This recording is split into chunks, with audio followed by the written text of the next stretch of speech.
भगवान कृष्ण कहते हैं, यदि तुम एक निष्ठ होकर मेरी पूजा करोगे तो मैं तुम्हारी सभी आवश्यकताओं का ध्यान रखूंगा।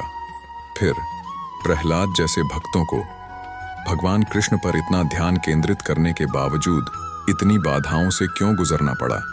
सबसे पहले भगवान श्री कृष्ण कहते हैं कि यदि तुम अभी तक कुंवारे नहीं हो तो तुम मेरी शरण में आ जाओ।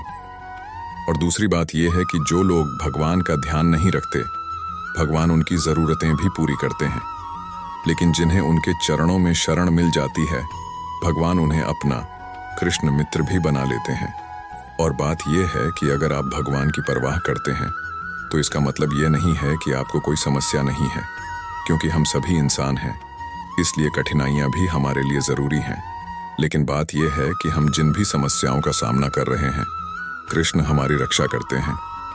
हम सभी कहते हैं कि हम सभी अकेले हैं, लेकिन हमें याद है कि कृष्ण ही वह हैं जो हमेशा हमारे साथ हैं, क्योंकि यह भगवान कृष्ण हैं जिन्होंने गीता में कहा है कि वह ब्रह्मांड में सब कुछ कर सकते हैं। और भगवान कृष्ण गीता में कहते हैं कि वह कृष्ण इस ब्रह्मांड के हर कण में है, चाहे वह धूल हो। इसलिए हमें यहाँ यह समझने की जरूरत है कि भगवान हमारे साथ हैं। हमें बस इस बात पर विश्वास करना है और उन्हें अपना दोस्त बनाना है।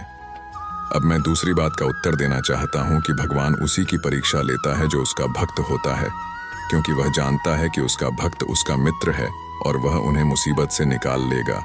वह उनका परीक्षण करता है क्योंकि वह परिस्थितियों से लड़ना और उनसे बाहर निकलना सीखना चाहता है।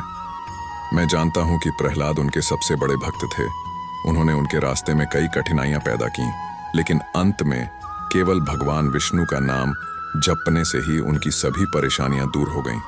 तो हमें इस बात का एहसास होता है कि भगवान हमारे लिए जो कुछ भी करता है वह किसी कारण से करता है।